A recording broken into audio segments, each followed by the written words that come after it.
the Bumble movie came out, Oh, Swiped yeah. on I Hulu. actually watched it over the weekend. I watched it too. Brenna and I watched it together. Oh, did you? What'd you think of it?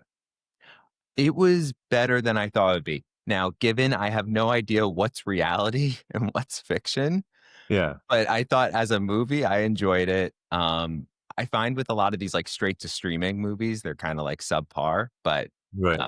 yeah, I thought it was a fun little movie and story. Enter Well, maybe not fun. entertaining. It was kind of sad, but um, yeah, it was entertaining. Is a better way to say Yeah. it.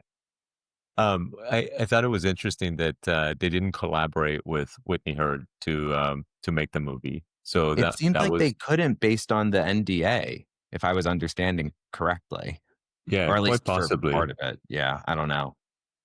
Yeah. But yeah, so I thought it was interesting. I mean, I knew a lot of the story before just because of my research into Bumble. It was entertaining. It's worth a watch, I think, just from an entertainment purposes standpoint.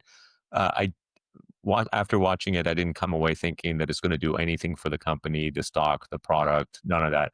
You might have a deeper appreciation for Whitney in particular, which I continue to be impressed by her. Um, so from that standpoint, maybe it added a little bit, but the movie tried to be a little bit more dramatic than I think uh, Right. it For probably sure. was in real life. But maybe some aspects of it weren't dramatic enough. Actually, who knows?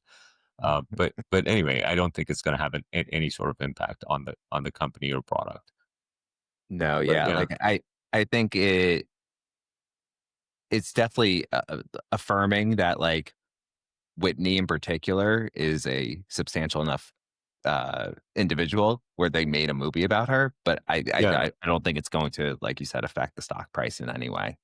Yeah, I mean, one thing that this thing sort of like screams, or Bumble, is that there's the same person behind two of the most popular dating apps in the world, right? Tinder and Bumble, and that says a lot in itself. And clearly, she is very aware of the type of problems that these dating apps have, especially for women, and she's sort of hell bent on solving them and making a successful product and company. So I continue to be excited about my Bumble investment, despite it being down 3% today.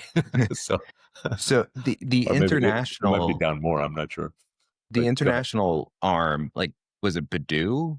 Yeah, What it was called? Is that a part of Bumble now? Like, do you know it what the is. structure? Okay, got. Yeah. I had no see. Like that's something I learned. I had no. I've heard of them. I didn't know that was like under Bumble. Or were they? Did they rebrand to Bumble, or is it still a separate No, service? so but internationally, I think it's still, or there is a Badoo product. In fact, they break down the revenues in their quarterly reports for Badoo versus Bumble separately. So, roughly speaking, Bumble has about 200 million a quarter in revenue, and Badoo has the remaining like 50 million or so. And I'm going totally off memory, so those numbers could be slightly off, but roughly speaking, it's like that, where Sure, about 20% of the revenue comes from Badoo. The other 80% comes from Bumble. gotcha. Yeah, Yeah. it's kind of cool that at least from the movie's perspective, it basically fell into her lap. I don't know if that's what actually happened. Um, Yeah, I'm not sure why they own that, and there